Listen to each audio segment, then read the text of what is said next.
Ya, halo. Yang saya Kinan ya? Yang DM ya? Kinan tuh yang mana? Nanti lagi ada kendala Bu, lagi belum bisa masuk. Oh iya, oke. Emang berapa orang? Total kalian berapa orang kelompok? 9 orang, Bu. Oh, 8. oke. Assalamualaikum semuanya. Waalaikumsalam. Bu. Halo, Ibu. Ya, halo. Tadi agak putus-putus ya. Ini dengan siapa, Kinan? Ibu, kita mulai aja ya, Bu. Ya, boleh. Silakan. Halo, Ibu. Perkenalkan, nanti diaja nih, Bu. Oh ya, yang ini Iya, tapi di layar Kinan. saya freeze nih. Mukanya Kinan ya. Ya. Gak apa-apa, tapi suaranya kedengeran sih. Maaf, Bu, Iya. mengganggu waktunya, Bu. Kemarin malah saya yang nggak bisa, ternyata belum sampai rumah.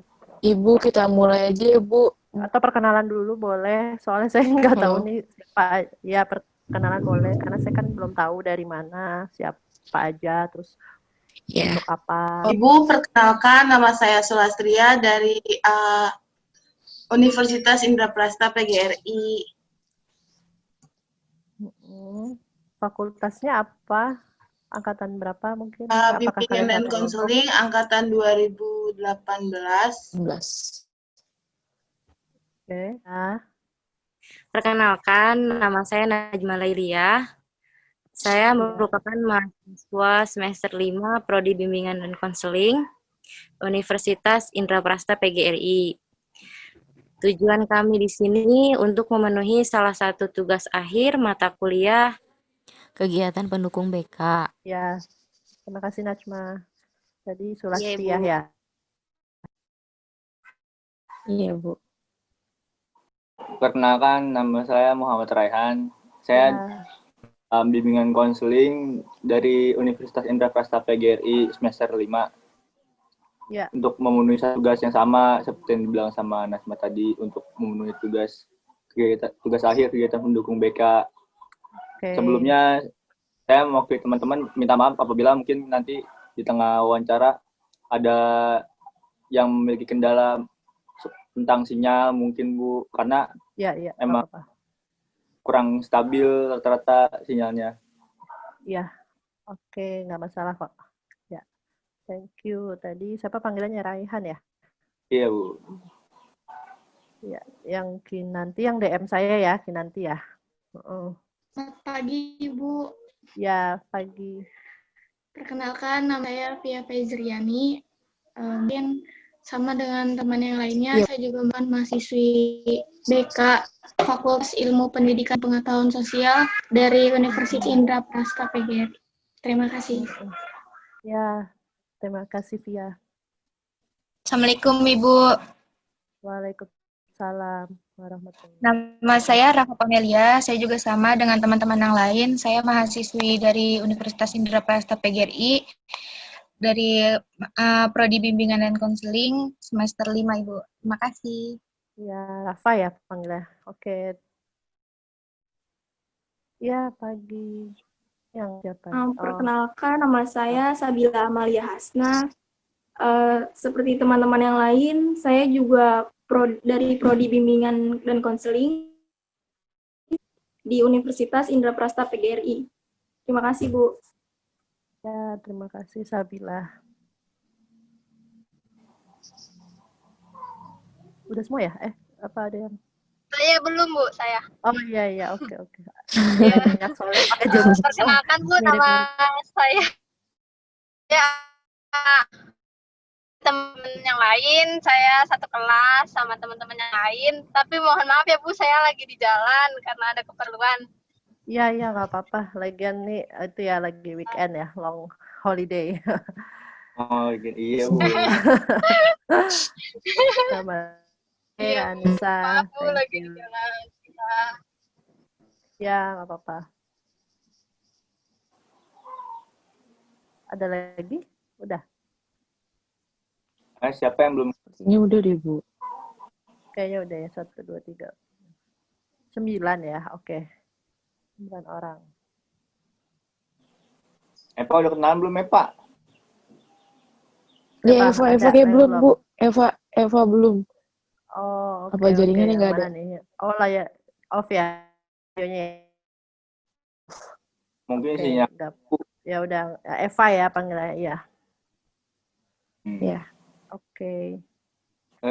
Bu, kalau begitu, Ibu udah mengenal semuanya kan, Bu?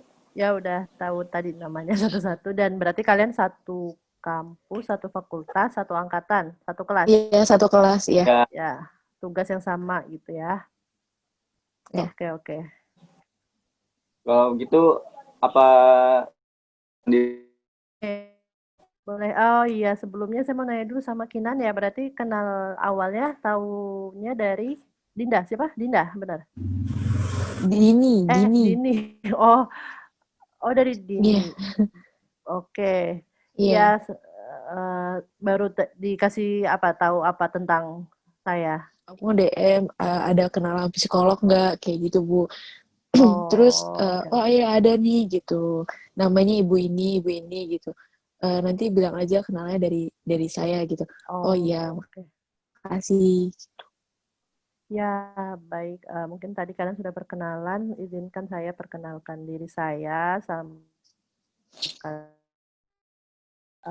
Waalaikumsalam.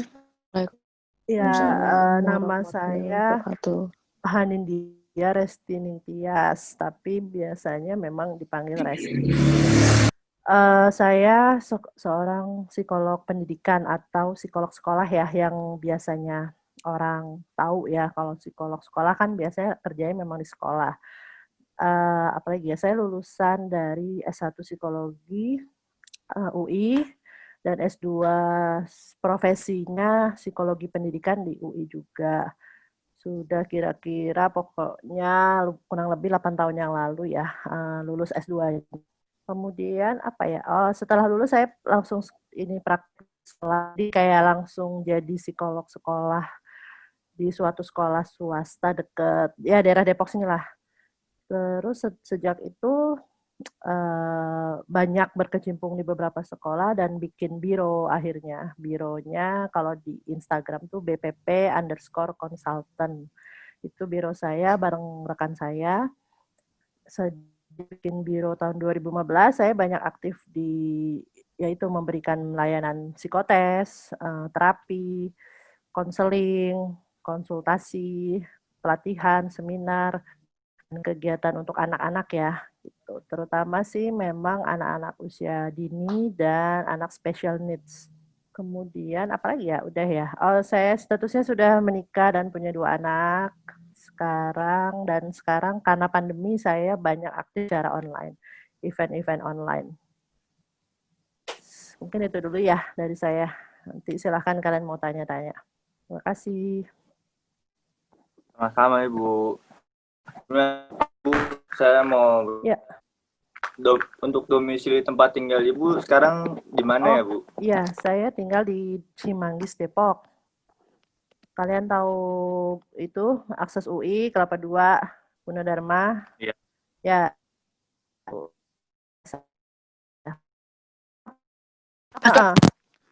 Tahu, Bukit Cengkeh 1. Bu, mampu? Iya, tahu Bukit Cengkeh 1. Tadi ada yang kayaknya.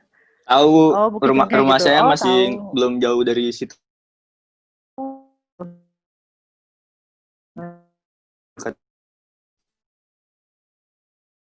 Ya, di Bukit Cengkeh 1 itu sekaligus biro saya di rumah gitu, BPP Consultant. Oh, Ibu membuka biro di rumah Ibu? Dari 2015 itu praktek buka sendiri di rumah, tapi masih ke sekolah-sekolah juga, beberapa sekolah.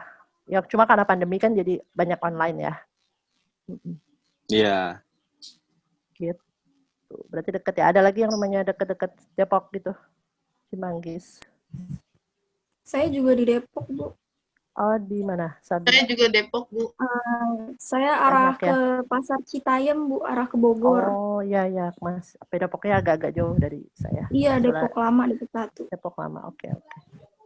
Ada lagi ya tadi ya, siapa? Saya, Bu, saya deket SMA 4 Depok. Oh, tahu ya.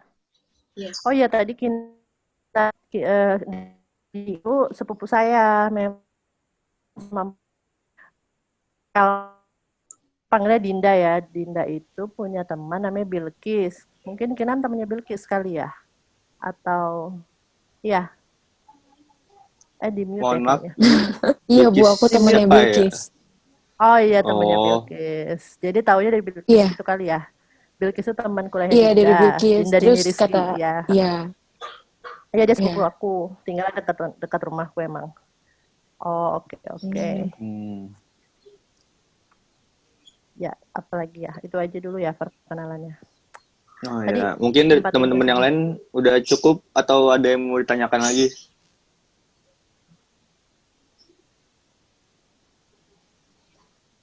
Ya.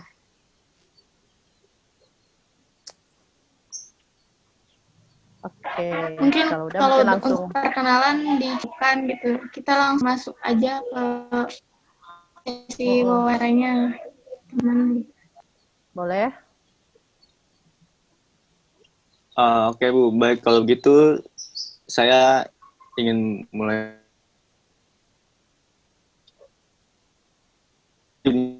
Bu, Iya. tahu dia masih untuk berkecimpung di dunia psikolog, Bu? Oh, oke. Awalnya motivasinya itu sejak sudah suka dengerin cerita orang ya. Katanya kalau mau jadi psikolog kan harus seneng mendengarkan, memberi advice. Dari SMA sering terima curhatan orang, terus dulu sebenarnya pengennya jadi dokter, tapi dulu mikirnya dokter tuh kuliahnya lama, terus akhirnya ya udah yang mirip-mirip, terus dan saya pengen kerja yang sambil bisa ngurus anak. Dari dulu udah pengen, jadi nggak pengen di kantor gitu, nggak, jadi pengen kayak punya di klinik kayak dokter gitu kan. Terus akhirnya ngambil psikologi karena saya suka anak-anak, pengen kerja nanti bareng bisa sambil megang anak. Terus di psikologi, saya pilihannya tuh sebenarnya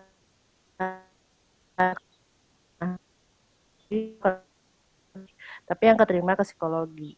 Nah, terus semakin kan kuliah S1 masih umum, terus semakin tertarik pengen jadi psikolog karena ya tadi kalau cuman lulusan S1 psikologi itu saingan kerjanya lumayan banyak dan umum banget gitu. Lumayan berat. Terus kayak belum tentu nanti juga bisa sambil jaga anak, sambil urus keluarga gitu. Jadi ya udah, dosen saya juga ngajak penelitian tuh dengan seputar anak deh kalau nggak salah. Dari S1 tuh saya sering bantu dosen anak berkebutuhan khusus. Kalian pernah dengar mungkin anak inklusi, berkebutuhan khusus.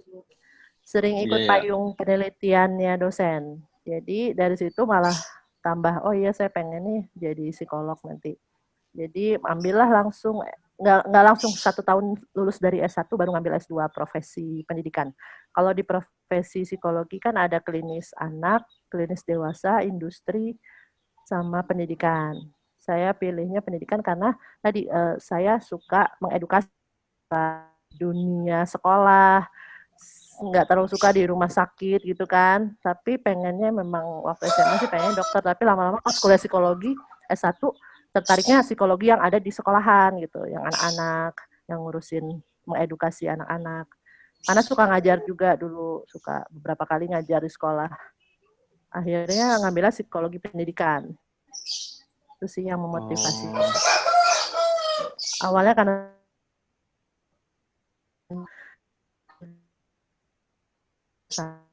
agak anak gitu.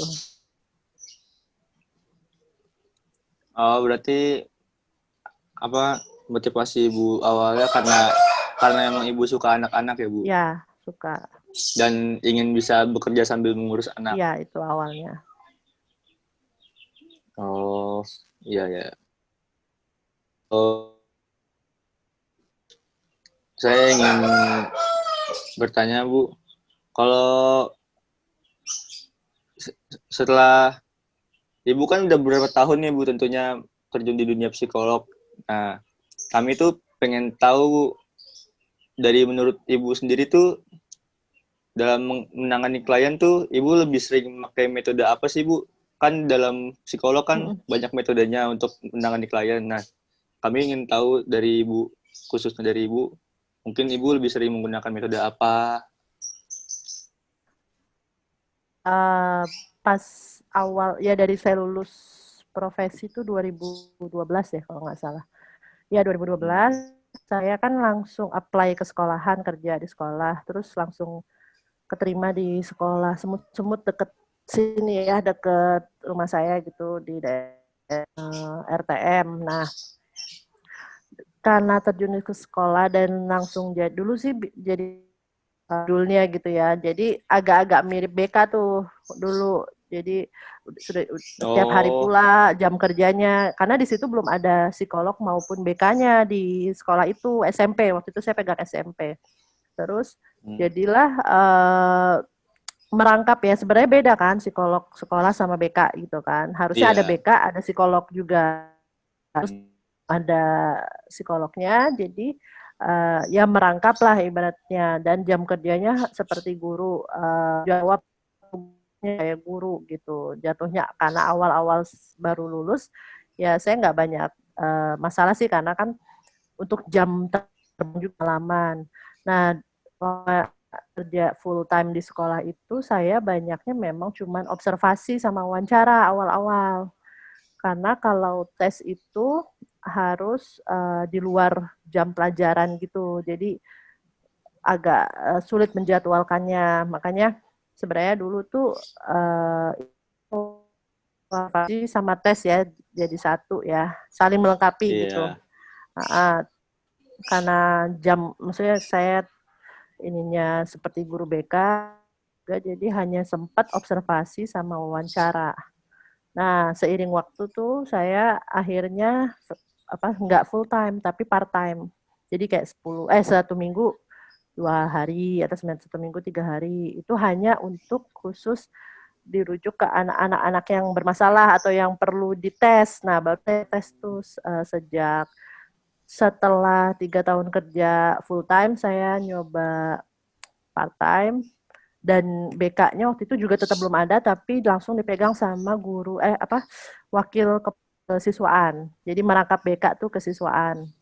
Nah, sejak itu saya banyak itu sejak 2014. Makanya sampai akhirnya saya bikin biro tuh 2015. Iya. Karena untuk mensinergikan menjadi mitra sekolah gitu kali ya. Jadi jadi kalau ada kebutuhan tes, psikotes itu baru pakai jasa kami sejak 2015. Melengkapi gitulah ya Bu. Ya, kita kan 2012 sampai 2014 itu saya full time kan. Itu ini hanya observasi, wawancara, terus kadang ngasih kuesioner tapi bukan psikotes gitu, karena waktunya nggak sempet kalau udah full time gitu kan, dampingin anak gitu, bikin program. Anak biasanya disuruh tesnya di luar, tapi saya pikir kok kenapa nggak sekalian. Akhirnya 2015 itu saya bikin biro dan banyak melakukan tes sampai sekarang, jadinya layanan yang metode yang paling sering wawancara sama tes, observasi juga sih. Jadi tiga-tiganya ya, lengkap. Oh iya. Lalu Bu, kan mungkin setelah beberapa tahun Ibu sempat merangkap jadi guru BK di sekolah ya Bu? Nah, kami ingin tahu, mungkin Ibu pernah mendengar tentang alih tangan kasus Bu? Di waktu selama masih itu ya? Jadi guru BK. Guru BK ya? Iya. Iya. yang 2012 sampai 2014 itu ya kurang lebih tuh memang saya sering, jadinya saya bagian screening awal gitu kan, observasi wawancara anak awal, terus kalau ada yang kira-kira bukan follow up atau tindak lanjut atau ya tadi intervensi lebih lanjut, biasanya saya koordinasi sama, jadi di sekolah itu tuh karena sekolah inklusi, itu ada namanya LSD, Learning Support Department. Di situ ada psikolognya, ada terapis, ada ada itu. Jadi saya sering koordinasi sama LSD itu. Kadang ya tadi merujuk klien atau merujuk murid, siswa untuk ditindaklanjuti di terapi lebih lanjut atau di assessment lebih lanjut sama psikolog yang klinis anak gitu. Nah, baru nanti saya yang bikinin program pembelajarannya misalnya gitu. Oh ya. Mohon Itu maaf sih Bu, paling ya. itu psikolog dan terapisnya disediakan Terapis. dari sekolah atau? Kalau di yang semut-semut itu ya ada, di LSD itu ada terapisnya ada. Jadi tim LSD itu ada psikolog seniornya, terus ada terapisnya. Sama ada pseudo teacher guru pendamping gitu. Oh iya. Itu saat Ibu merangkap jadi guru BK ya Bu? Iya.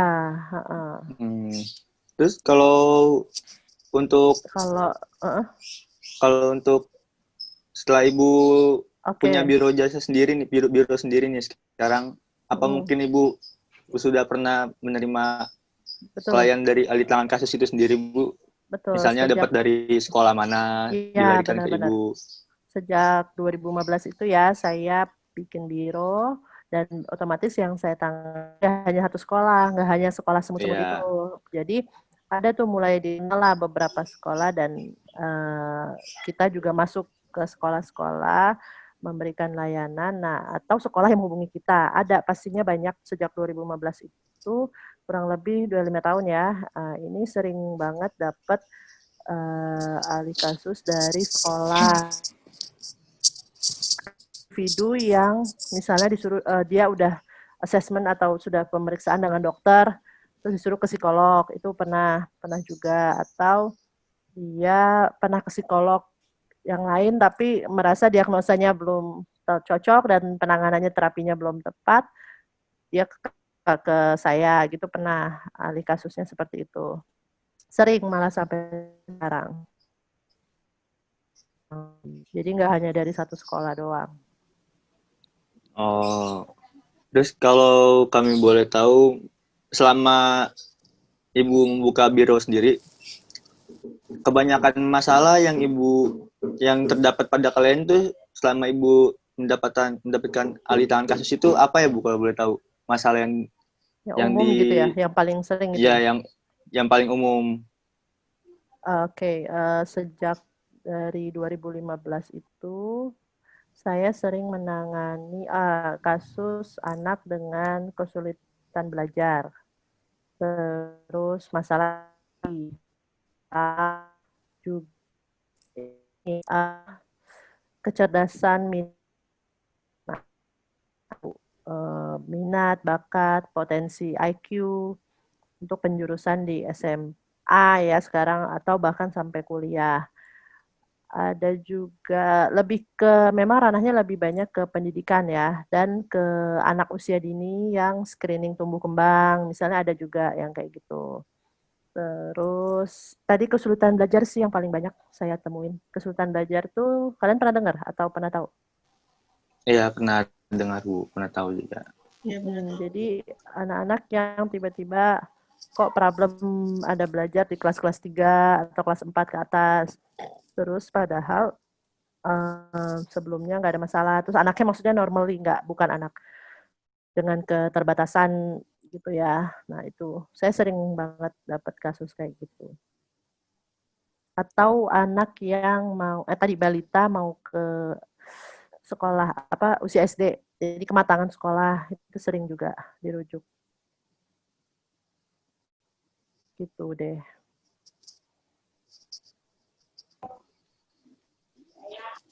Ya, baik Bu. Mungkin dari Ibu sendiri, kan Ibu sekarang sebagai punya biro sendiri ya Bu, sering mendapatkan alih tangan kasus juga dari sekolah lain, terutama tadi tentang masalah belajar ya Bu. Iya. Mungkin dari Ibu punya atau enggak sih Bu untuk sekolah, terutama untuk kesiswaan dan juga guru BK-nya, gimana sih untuk setidaknya sedikit mencegah masalah itu dapat terjadi lagi Bu? Betul. Sering soalnya memang dirujuk dari sekolah, tapi yang mana maksudnya awal anak itu masuk saya nggak terlibat gitu kan, saya nggak tahu, terus tiba-tiba sudah dibenahin gitu kan di tengah-tengah biar outputnya bagus gitu. Kadang sering kayak gitu tuh dapat dari sekolah. Ya sarannya atau ya pendapat saya sih ya harusnya saat ini setiap sekolah sudah punya tim tim yang terdiri dari psikolog, guru BK, terapis, atau kalau yang sekolah inklusi ya, kalau bukan sekolah inklusi mungkin cukup psikolog sama guru BK gitu ya. Untuk itu tadi memberikan layanan-layanan yang komprehensif, termasuk dari awal screening anak, terus untuk maintenance-nya itu intervensinya. Nah, sehingga ya tadi tidak merasa kebingungan gitu atau tidak, tapi kan saya yakin nggak bisa semua sekolah belum bisa gitu ya punya tim seperti itu. Paling ada juga yang cuma guru BK gitu ya, atau psikolog sekolah pun kadang-kadang gitu. Jadi nggak masalah, tapi yang penting setiap sekolah perlu terbuka terhadap saran psikologi sehingga tidak cepat-cepat atau tidak buru-buru melabel siswa gitu. Ada problem dikit langsung salah diagnosa atau salah labeling gitu guru ya. Jangan sampai, baiknya memang tadi merujuk dulu untuk dia further assessment, untuk assessment lebih lanjut. Sehingga kalaupun di dalamnya nggak bisa ada tim, dia bekerja sama dengan mitra di luar sekolah untuk mencapai tadi mendapat gambaran yang utuh tentang anak ini. Sehingga tidak main label, tidak main diagnos labeling gitu ya. Itu harapannya sih. Baru setelah itu harapannya anak mendapat atau intervensi yang sesuai gitu. Mudah-mudahan semua sekolah sudah bisa ya terbuka dulu sih menurut saya awalnya, karena kalau nggak terbuka susah kan. Pernah ada sekolah yang nggak ada psikolognya tapi ada guru BK-nya, tapi ya gitu buru-buru, apalagi sekolah negeri ya kita tahu ya,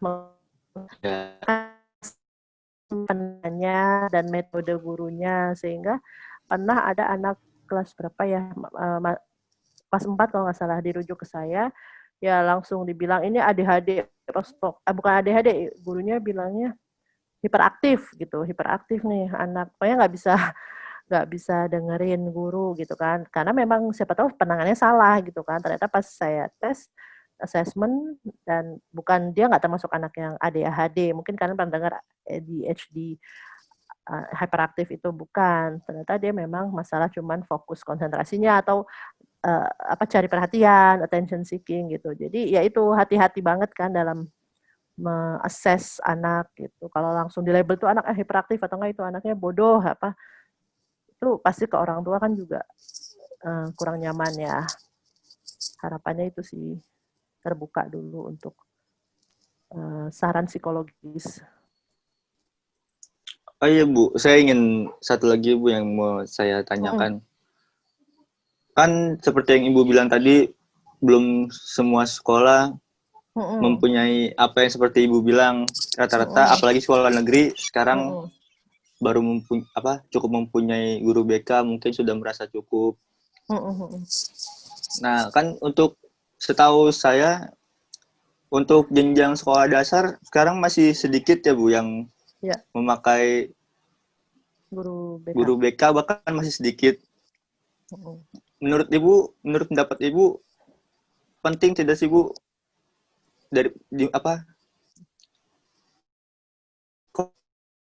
tapi juga konselor itu sebagai guru BK dimulai dari sekolah dasar, menurut Ibu tuh penting guys. Ibu punya pendapat sendiri. Ya, oke. Memang kita umumnya tuh guru BK tuh di SMA, SMP gitu ya. Apalagi SMA karena butuh buat biasanya konseling penjurusan gitu ya, penyuluhan kayak gitu ya seringnya. Nah, setelah saya terjun sendiri ke dunia psikologi, apalagi psikologi pendidikan, melihat kebutuhannya itu banyak di tingkat dasar pun gitu ya. Bahkan TK pun sudah banyak needs itu, kebutuhan itu untuk mendapatkan layanan-layanan psikologi itu. Jadi menurut saya minimal di tingkat dasar sih, sekolah dasar butuh ya, atau perlu ada guru BK atau setidaknya psikolog sekolah yang bertanggung jawab. Kalau psikolog sekolah kan nggak harus tiap hari ya, kadang dia datangnya visitnya gitu ya, seminggu sekali atau seminggu 2 kali. Nah, perlu ada gitu sehingga guru tidak merasa keteteran sendiri gitu. Karena guru pun tugasnya udah banyak kan, udah apa ya, jobnya tuh udah kadang overload gitu. Ditambah perlu memantau kondisi psikis siswa itu kan rasanya berat ya gitu, sehingga dia perlu dibantu tuh sama seorang konselor atau guru BK ataupun psikolog sekolah demi kesehatan mental sih untuk siswanya dan gurunya gitu. Jadi perlu minimal dari SD tingkat dasar. Kalau TK mungkin kebutuhannya belum terlalu, tapi sudah ada juga tuh kadang kebutuhan tapi belum terlalu besar. Masih bisa terhandle karena kan biasa jumlahnya dikit, terus jam belajarnya belum lama, gurunya juga masih banyak gitu. Jadi setidaknya dari SD. Iya, karena kalau dari yang sepengetahuan saya, bahkan untuk sekarang SD sekolah dasar pun sistemnya masih sama seperti dulu Bu, kayak satu guru merangkap jadi ngajar apa. Nah, itu kan tentunya jadi masalah tersendiri sebenarnya ya Bu buat sedang buat ya guru. Kalau nggak konseling siswa, saya rasa nggak kepegang itu nggak kepegang. Jadi butuh ada tim. Kalau terapis mungkin untuk sekolah-sekolah inklusi ya, yang memang berlabel inklusi, perlu ada terapis agar tadi orang tua sudah masuk ke sekolah itu, dia nggak harus bolak-balik lagi ke terapinya di luar, biar berkesinambungan di satu sekolah itu sudah ada semua gitu. Oh iya. Baik Bu, kalau begitu itu udah cukup dari saya. Mungkin dari teman-teman yang lain ada yang mau ditanyakan lebih Bu? Saya berikan ke teman-teman yang lain. Kalau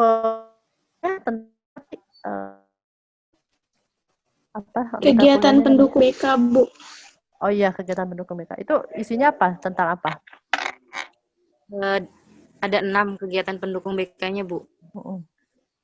Ada aplikasi, ada himpunan data, kunjungan rumah, terus alih tangan kasus, konferensi kasus. Lagi apa ya? Satu lagi apa ya? Oh, jadi itu isinya ya kalau kegiatan pendukung BK ya. Iya ya. Mungkin sedikit share waktu saya sempat di sekolah, bukan yang semut-semut, pernah saya di sekolah kuantum. Itu saya beda, di situ sudah ada guru BK-nya. Jadi saya waktu itu satu ruangan dan bekerja sama guru BK. Kalau tadi kan di semut-semut ya, saya belum ada guru BK. Jadi waktu itu saya 2 sekolah waktu begitu lulus 2012. Jadi seminggu tuh 3 hari di sekolah semut-semut, 2 hari di sekolah kuantum Indonesia, namanya SQI.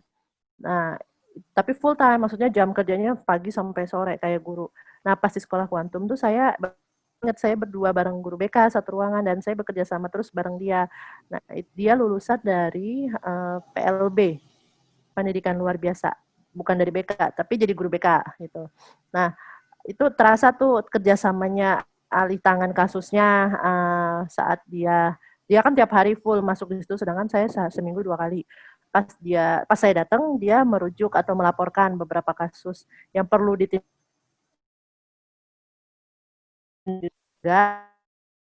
sampai dia doang, dia juga laporkan. Misalnya waktu itu ada kasus pornografi di SMP yang kuantum. Jadi murid sekarang tuh sudah jadi artis deh. Udah jadi selebgram lah murid saya itu.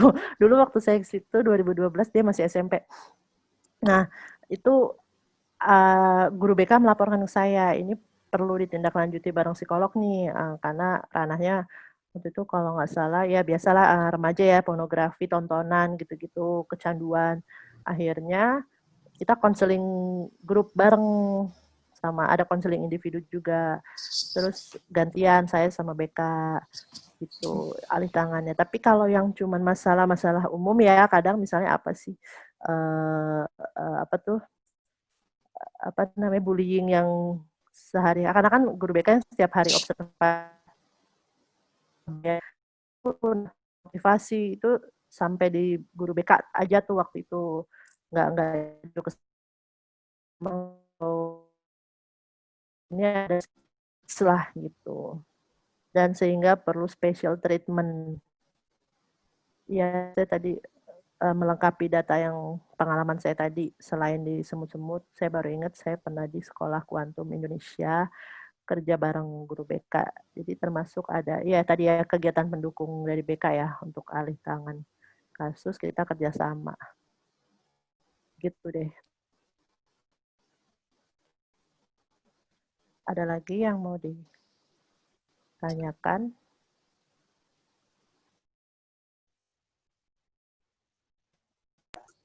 Ibu mau nanya kalau metodenya Ibu kalau berikan ke apa namanya ke kliennya kliennya itu ya. gimana sih Bu?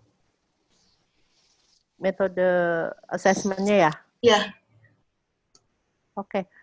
Kalau pertama ini yang jadi yang klien datang ke kami gitu ya biasanya itu awalnya itu klien datang kan dengan keluhan. Terus pertama konsultasi dulu. Jadi konsultasi ya wawancara, saya observasi juga dari gerak-geriknya dia, dari apa namanya sharing keluhan-keluhan yang dia berikan saya observasi. Kemudian itu metodenya observasi dan wawancara. Setelah konsultasi biasanya baru saya tentukan ini perlu tindakan apa, apakah tes atau observasi lebih lanjut atau terapi. Tapi biasanya kalau sebelum terapi itu saya melakukan assessment tes dulu, pemeriksaan dulu. Sehingga setelah konsultasi dijadwalkan lagi selanjutnya untuk tes, assessment psikotes. Nah, setelah psikotes, otomatis kan kalau psikotes sambil observasi juga ya metodenya. Nah, terus habis itu baru ditentukan dari hasil psikotes, itu kita konseling hasilnya. Sudah dikonseling hasil ke orang tua misalnya ya, kan, atau ke siapalah orang terdekat yang membawa dia awalnya ke kami. Itu kita konselingin, habis konseling kita jelaskan intervensi selanjutnya, apakah ini hanya bisa penanganan di rumah gitu atau nggak perlu terapi itu hanya perlu catatan orang tua perlu gini.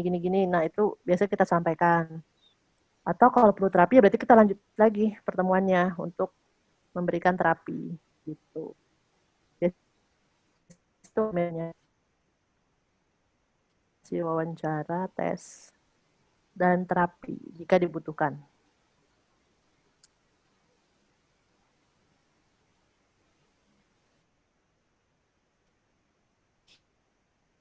Kinan mau bertanya pendidikan itu Bu, jadi Kinan mau bertanya nggak mau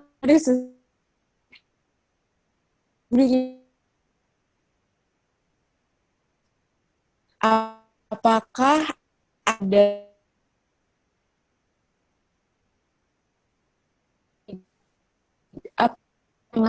tapi Bu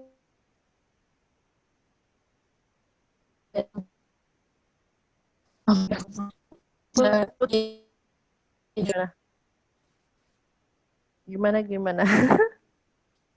Apa di chat? Apa gimana biar jelas? Nanti saya jawab.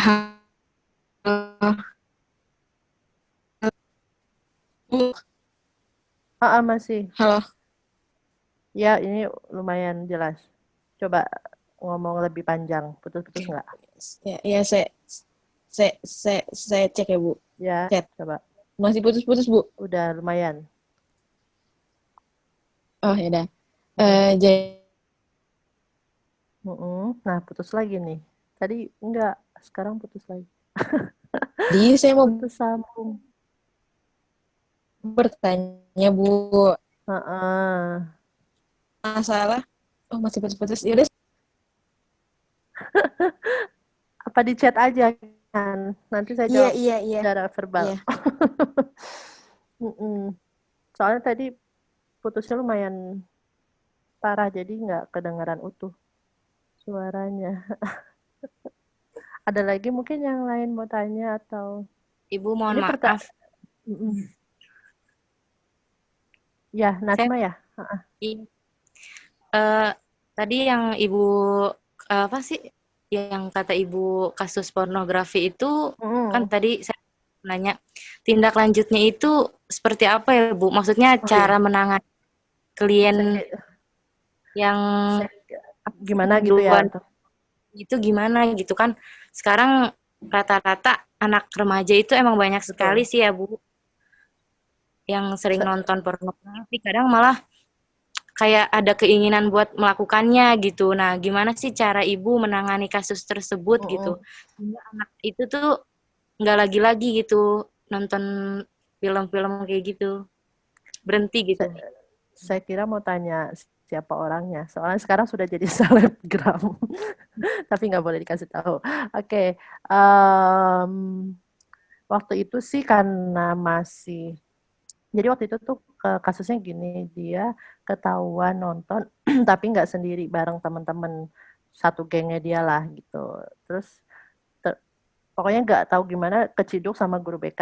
Guru BK lapor ke saya, sampai hari itu saya datang, kita panggil bareng-bareng. Ya metodenya wawancara dulu waktu itu satu-satu, terus habis itu konseling grup bareng teman satu geng itu. Ya awalnya pasti sama tuh ininya benang merahnya, yaitu ada kesempatan ya, di mana ada waktu kosong dan ada missing moment lah, di mana nggak ada orang tua gitu ya, nggak ada pengasuhan atau pantauan pendampingan, sehingga di salah satu rumah temennya lah pokoknya mulailah nonton pornografi. Tapi seingat saya mereka waktu itu nggak sampai hanya menonton. Nah, terus penanganannya waktu itu sih konseling orang tua, tapi nggak sampai terapi deh. Karena saya di sekolah tuh agak terbatas kalau mau ngasih terapi gitu ya. Nah, kecuali kalau ke biro saya. Jadi waktu itu kalau yang di sekolah hanya konseling orang tua aja untuk pola asuhnya seperti itu ya. Nah, tapi ini saya cerita di lain waktu, lain kesempatan, lain kasus yang datang ke biro saya. Itu juga ada yang kasusnya pornografi. Itu sampai dia itu gejalanya menunjukkan gejala awal depresi ringan. Jadi itu teriak-teriak, pokoknya chaos lah di rumah tuh. Di rumah tuh berantem sama orang tua. Terus kalau sholat selalu batal karena nggak khusyuk gitu loh, ulang lagi gitu kan. Terus lama-lama ya itu orang tua datang ke kami dan ternyata kita tracing riwayatnya, itu dia sering kan orang tua kerja, dia nggak ada pembantu kalau nggak salah, di rumahnya anak-anak, bapaknya orang IT, pasang wifi, pokoknya lengkap lah perangkat digital di rumah ya, laptop sendiri, handphone sendiri, wifi 24 jam. Ya sekarang bayangkan kayak gitu kan, jadi ada kesempatan kan. Nah sehingga jadi konseling, yang mana akhirnya orang tua itu menyadari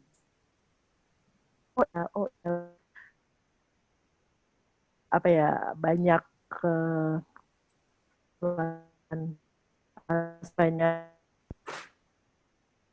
miss dia angka full time gitu.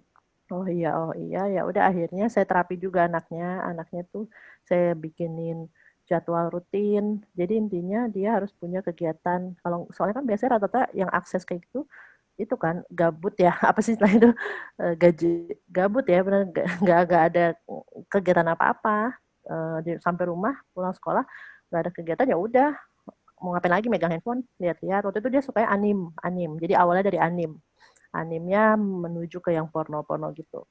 Nah, sehingga saya banyak suruh dia olahraga di jadwal itu ya, saya suruh dia paling nggak olahraga itu renang, jogging, atau running, atau pokoknya yang nggak usah susah-susah lah olahraganya yang bisa dilakukan di sekitar. Terus olahraga. Ternyata benar, dia jarang olahraga, sama sekali nggak pernah. Jadi ini mungkin pesan juga buat kalian yang masih muda-muda, jangan, apalagi pandemi, jangan sampai kalian nggak bergerak. Karena makin nggak dipakai gerak, makin mager, makin aja deh lihat handphone, di depan handphone atau di depan gadget gitu. Waktu itu akhirnya saya jadwalin dia berenang. Akhirnya dia mengikuti, karena waktu itu kan belum pandemi, udah sebelum pandemi jauh.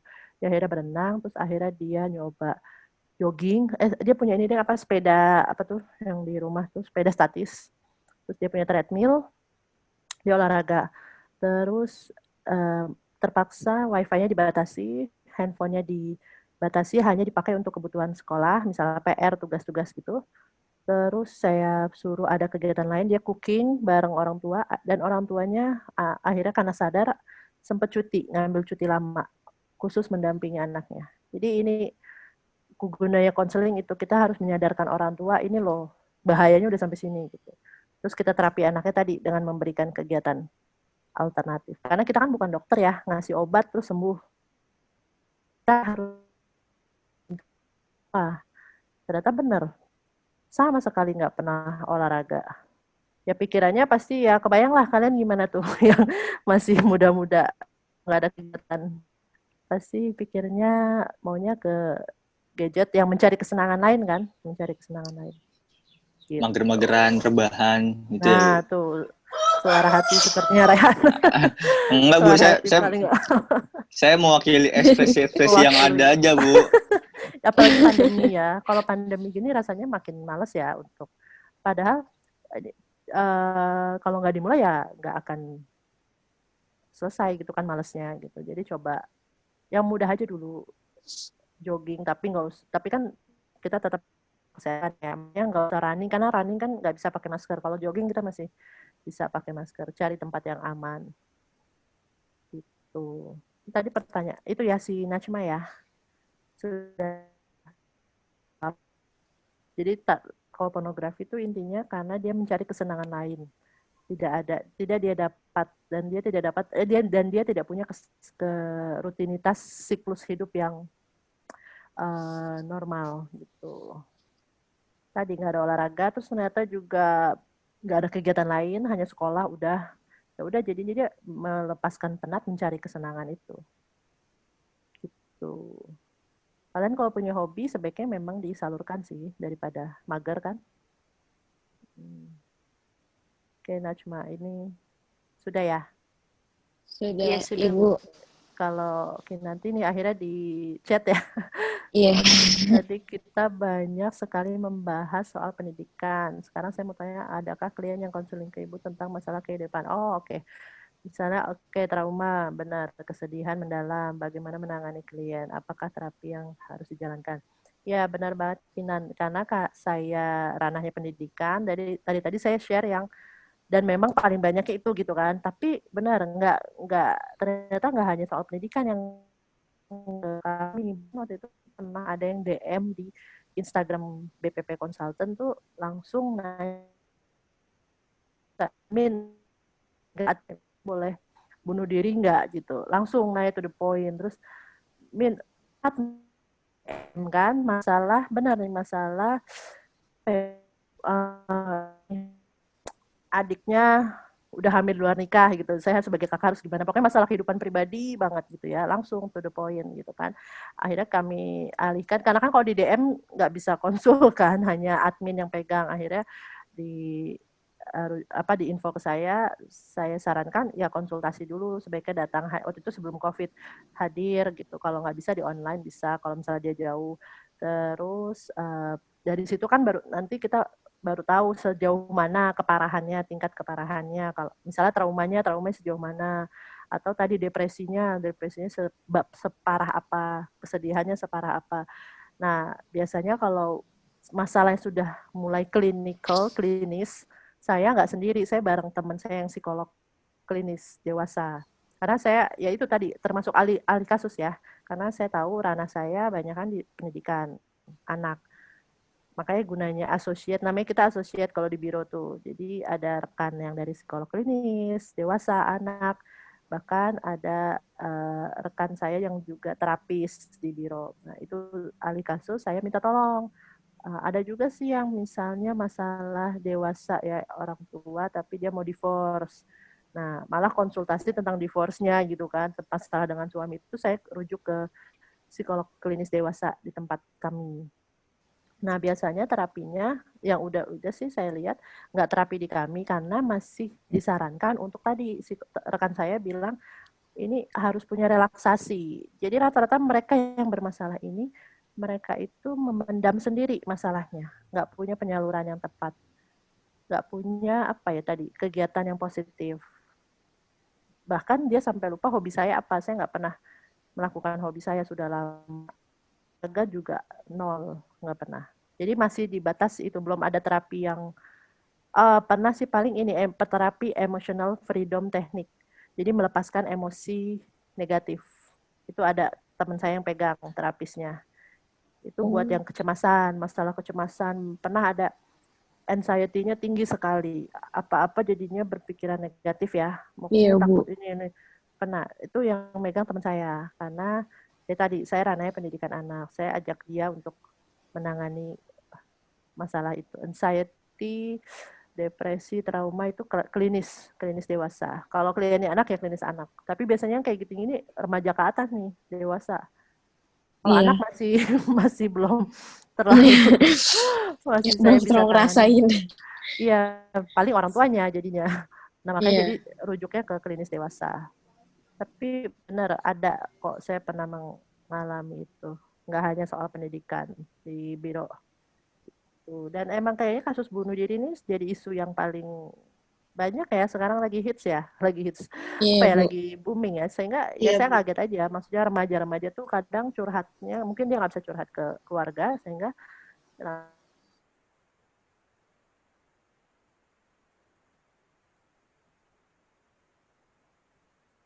ini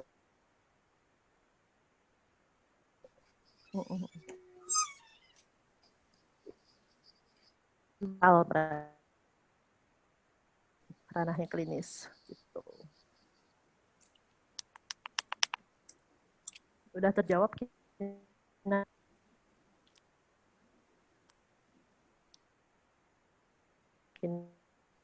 mungkin koneksinya bermasalah, Bu. Iya. Oke. Halo. Ya, gimana? Udah Iya, Bu. Oke. Ya, ada lagi mungkin. Pertanyaan saya. Siapa? Gimana? Saya mau nanya, Sabila. Oh iya, Sabila. Kan Ibu bilang semenjak Ibu buka biro usaha, Ibu sering dapat klien yang kesulitan belajar gitu. Ini kan karena udah masuknya ke ranah psikolog, itu gimana Bu cara nanganinnya? Karena pernah ada pengalaman kayak gitu. Oke. Tapi nggak sampai ke psikolog, cuma sampai ke guru BK aja. Iya benar. Biasanya kan pertama assessment dulu, konsultasi, habis itu dan observasi anaknya, terus baru penanganannya. Biasa tergantung nih, kesulitan belajar itu kan luas ya. Perlu dipahami kesulitan belajar itu gangguan belajar itu yang disleksia, disgrafia, diskalkulia gitu. Kalau gangguan belajar itu perlu terapi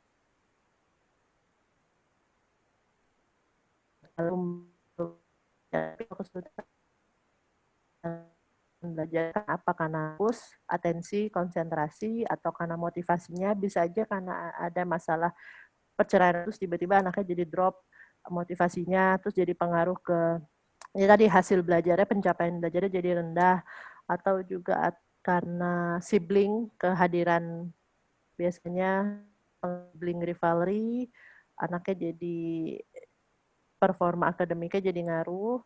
Nah, itu kesulitan belajar macam-macam. Atau ada juga kesulitan belajar yang memang karena dia di bawah rata-rata, slow learner. Pernah dengar mungkin slow learner? Nah, jadi makanya perlu dites dulu itu kan. Dari tes itu kita tahu, dan observasi ya tentunya. Ini yang kemana nih ininya, diagnosanya, sehingga penanganannya apa. Tapi yang sudah-sudah itu biasanya kalau saya banyakkan karena anaknya fokus dan konsentrasinya lemah. Itu yang menyebabkan kesulitan belajar. Nah, biasanya kalau kayak gitu saya terapinya kasih olah gerak atau yoga education. Mungkin kalian nanti bisa browsing.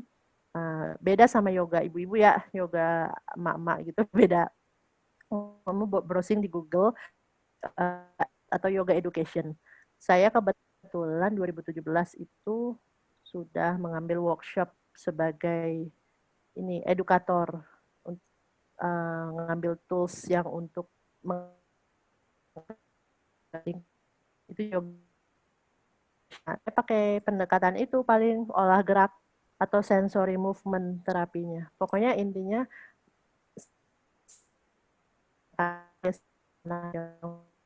konsentrasinya masih jelek itu berkaitan sama kelenturan otot sama keseimbangan tubuh. Jadi saya suruh tangannya samping, nggak gerak-gerak, jadi satu kaki.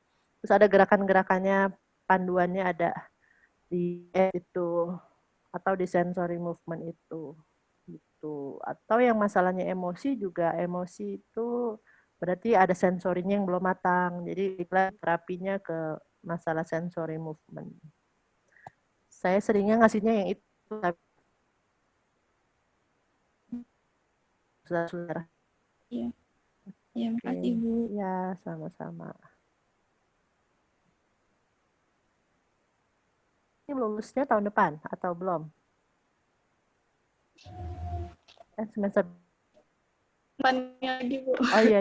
2 tahun lagi Bu. 2022 Bu. Oh iya. Ya, oke. Amin. Terus rata-rata, amin, paling kenceng.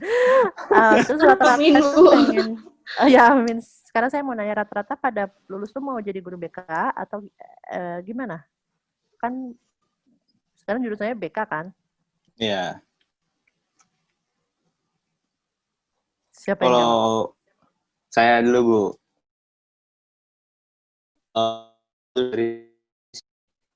Belum terlalu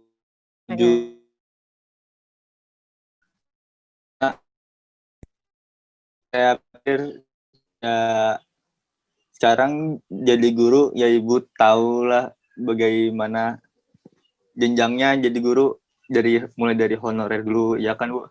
Sekarang apalagi kondisinya lagi kayak begini, kayak kalau menurut saya belum bisa dikatakan apa ya, belum bisa dikatakan puas lah kalau sekarang untuk sekedar jadi guru, apalagi hanya untuk lulusan S1 ya kan ya Bu. Iya. Ada nggak yang jangankan kita, Ibu aja yang lulus udah begitu lama ngerasa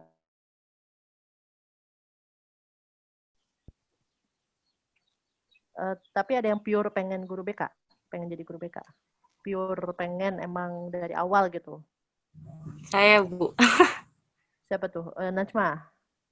Iya Bu. Oke, kayaknya cocok nih Najma. Karena saya termotivasi, karena kan saya di Tasik ya Bu, asli saya orang Tasikmalaya. Terus saya termotivasinya karena guru BK di daerah itu kan masih kurang banget gitu. Kayak nggak terkenal. Benar. Di setiap sekolah ada guru BK. Ya, benar. Nah, saya biar jadi nyari apa? Kampus yang ada ya. Karena kan kalau yang di Bandung itu ada di UPI. Kalau di UPI itu emang ya bimbingan konseling, tapi ada juga yang di UIN bimbingan konseling Islam, agama Islam gitu kan bimbingan konselingnya. Nah, akhirnya saya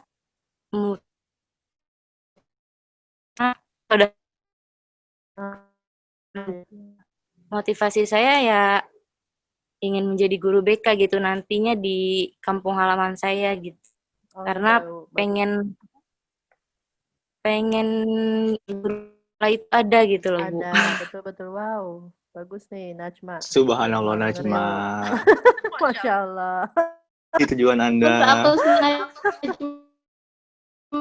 Bagus, bagus. Good Najma, good. Dari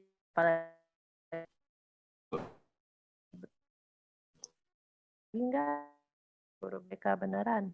Maksudnya gitu.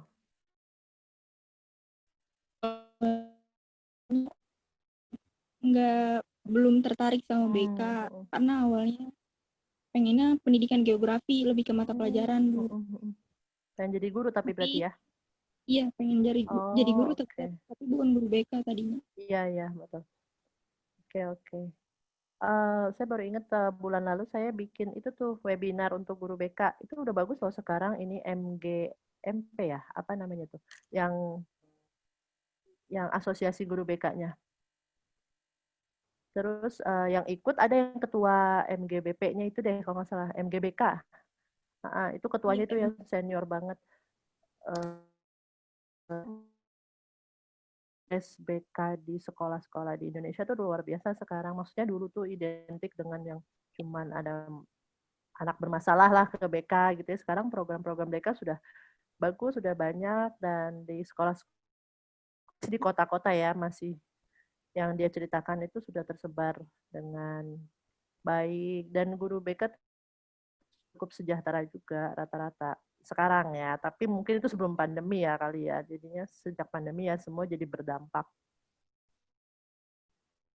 Benar untuk guru BK tuh, ingat. Oke. Ada lagi?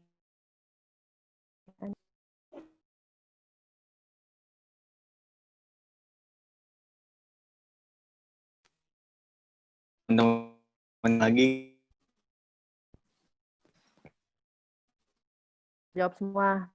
Nanti jangan sampai ada info yang belum terjawab. Ini nanti dipresentasikan. Nah. Oh iya, Bu. Maaf, Bu. Sebelumnya, Najma. Kenapa? Saya mau izin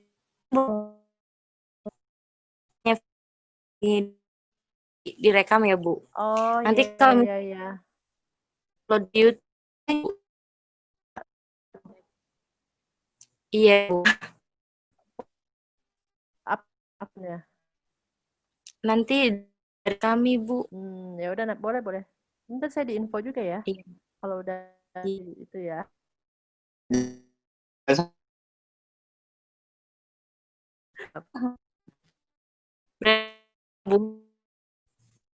Saya juga, kalau saya mungkin agak telat ya.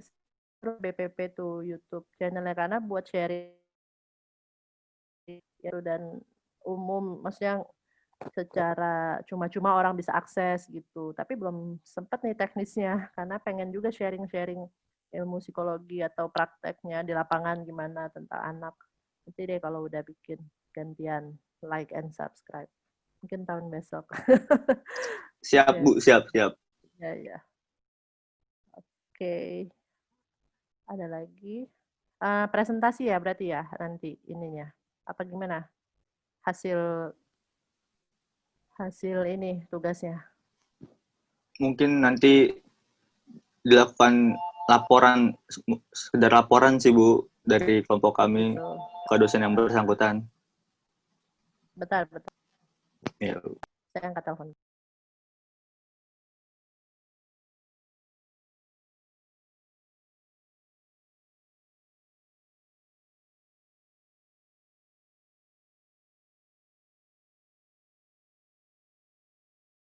Ya. Sudah ada lagi mungkin?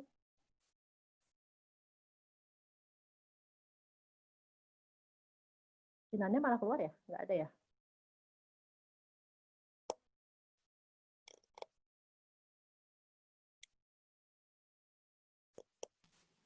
Baik, Bu. Mungkin kalau dari kelompok kami sekian yang mau ditanyakan ke Ibu. Oke.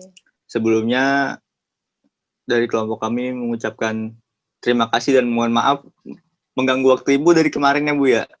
Enggak apa-apa. Iya Bu, mohon maaf ya Bu. Pas nggak kemana-mana juga. Iya, cuman saya jadi cancel 2 kali ya reschedule. Sorry juga ya. Oh, Ya, apa-apa Bu. Oke. Oh ya Bu, Ya. untuk mengakhiri pertemuan ini sebelumnya saya mau minta sekali lagi meminta mungkin masukan atau saran sih Bu dari Ibu tepatnya khususnya untuk untuk kami calon guru BK ataupun untuk guru-guru BK yang lainnya terutama dari berdasarkan pengalaman Ibu mungkin ada yang ingin Ibu sampaikan supaya masalah-masalah yang dialami oleh siswa-siswa di sekolah tuh tidak naik terus gitu Bu ataupun pencegahan atau bagaimana. Betul. Ya, mungkin pesan-pesan kali ya, bukan saran ya, pesannya aja untuk pesan dan para calon guru BK ataupun guru BK di luaran sana. Pesan saya pertama itu harus punya sense awareness dan sense yang tinggi terhadap kepekaan lah terhadap lingkungan. Ya dalam hal ini kan kalau guru BK berarti kerja di sekolah, lingkungan sekolah gitu. Nah, termasuk nggak hanya kepada siswa, tapi kepada sesama rekan guru. Jadi harus punya kepekaan siswa dan guru, khususnya yang memperhatikan kesehatan mental. Nah, karena kan BK kan ada ranah psikologinya juga kan, jadi perlu banget punya sense-nya. Makanya nggak boleh tuh jadi guru BK cuek gitu, nggak bisa. Karena kan nanti dia yang sehari-hari melihat kondisi psikologis anak, termasuk rekan guru loh gitu. Jadi jangan sampai siswa-siswanya udah nih bagus, gurunya pada stres gitu. Itu juga merupakan satu tugas juga untuk BK, merangkul siswa guru dan memperdalam skill counseling. Ini penting karena kan namanya aja guru ini harus sangat mendalam. Kalau di psikologi saya dulu cuma dapat berapa SKS lah ya di kuliah tentang konseling dan prakteknya juga nggak banyak tuh. Pasti kalian yang di BK itu lebih mendalam, lebih banyak. Maka itu terus asah ya, terus cari ilmunya. Kalau ada workshop atau pelatihan yang terutama untuk BK dan untuk skill counseling ya ikut atau berlatih gitu karena sekarang guru BK adalah garda terdepan untuk klien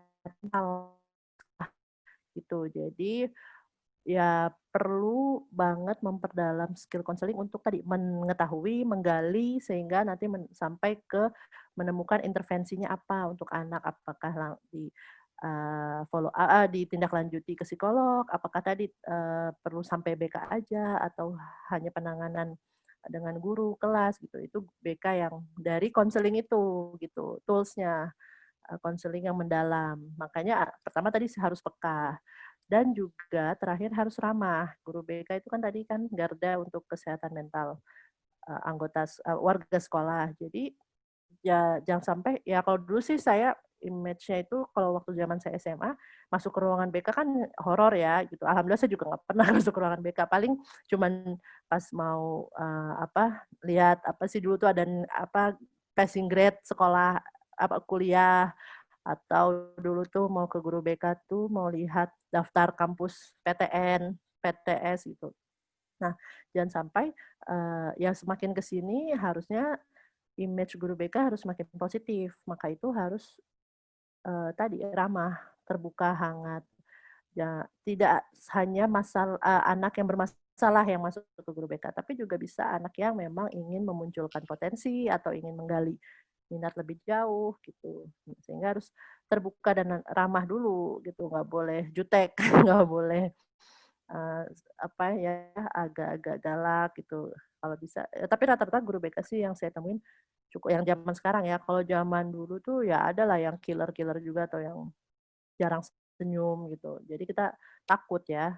Bisanya menghukum misalnya baju seragamnya kependekan, celananya tuh itu masuk guru BK, roknya dicatat. Ya biasa kayak gitu dulu. Nah, sekarang kan harusnya lebih hangat ya, harus lebih pendekatannya lebih psikologisnya lebih ada lah. Makanya tadi skill counseling juga ramah, peka, itu sih. Itu pesannya. Untuk kalian juga nanti kalau jadi guru BK, oke? Ya. Oke. Oh iya, oke kalau begitu Bu.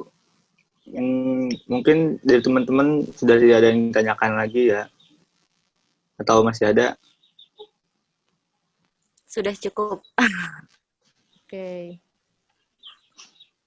Masuk. Kalau begitu, terima kasih banyak untuk Ibu sudah menyempatkan waktunya untuk melakukan wawancara dengan kami. Ya, sama-sama. Terima kasih. Oke, Nani Untuk udah itu, keluar. lagi ada kendala Bu dengan sinyalnya. Makanya dia, iya. Kalau gitu mungkin saya mewakili teman-teman mau nutup pertemuan ini ya Bu. Ya, boleh. Terima kasih untuk Ibu dan juga teman-teman yang sudah menyempatkan dan meluangkan waktu. Apabila mungkin dari kelompok kami ada kesalahan atau kata-kata yang mengganggu Ibu, Ibu.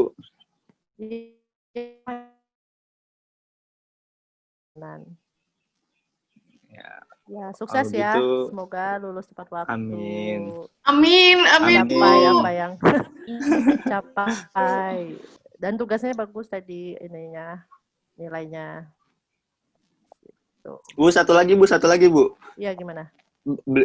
Ada kalimat motivasi nggak Bu untuk siapa? Untuk kami calon-calon guru BK? Oke, apa ya?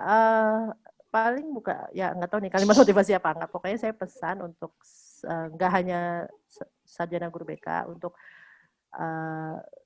lulusan atau sarjana era revolusi industri ya saat ini, kalian perlu punya skill khusus. Selain kalian lulus dengan sarjana, kalian perlu skill sehingga nantinya keahlian kalian bisa terlihat dan bisa digunakan di dunia kerja dengan baik gitu. Jadi jangan sampai cuma jadi yang biasa aja. Biasa aja itu bukan hanya nilai ya. Bukan ukurnya bukan nilai. Mungkin nilainya biasa tapi kalian punya skill lain khusus itu bisa digunakan nanti di dunia kerja. Dan jangan jadi followers. Jadilah yang tadi trendingnya, yang kalian yang memulai untuk pun di dunia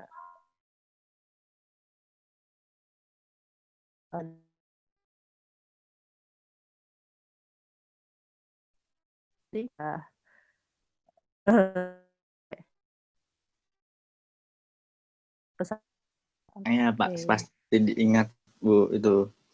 Ya jangan lupa, karena nanti tuh kalau nggak salah verifikasi apapun. Iya. Karena kan dari BNSP tuh lagi digalakkan. Saya aja lagi pengen ngambil nih sertifikasi sebagai asesor psikologi di sekolah. Jadi perlu banget skill kalian, percuma kalau nggak bisa diakui di sertifikasi nantinya. Jadi harus ada satu skill khusus. Gitu. Oke. Baik Bu. Begitu dari kami juga mengucapkan terima kasih dan mohon maaf. Mungkin kita bisa ngobrol lagi lain waktu ya Bu untuk ya, mudah-mudahan membahas. Boleh. Atau mau main ke BPP kalau udah nggak pandemi, mau observasi, mau lihat. Oh, siap. Siap. Kita juga suka ada event-event yang dengan mahasiswa gitu sih buat bantu-bantu. Free time, freelance. Oh, boleh itu Bu kalau ada. Tapi, ya, kalau pas ada pandemi ini tersebut. jadinya lumayan udah lama nggak ngajak-ngajak. Mahasiswa biasanya sering ngajak. Unindra juga pernah ada yang bantu waktu itu untuk kegiatan lapangan kita. Ada. Ya nanti siapa tahu ada kesempatan. Berarti saya simpulin lagi ya Bu, untuk tugas ini Ibu sudah mengizinkan untuk upload di YouTube.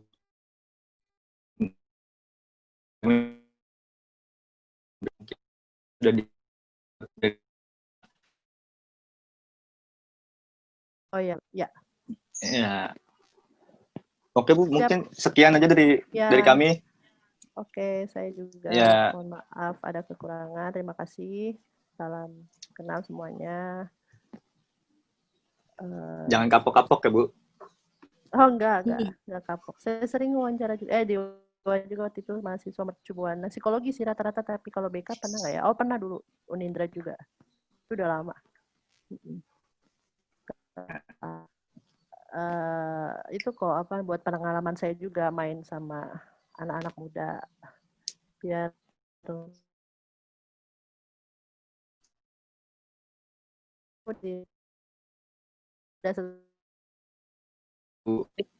ini udah ya. Mudah-mudahan selalu ya Bu.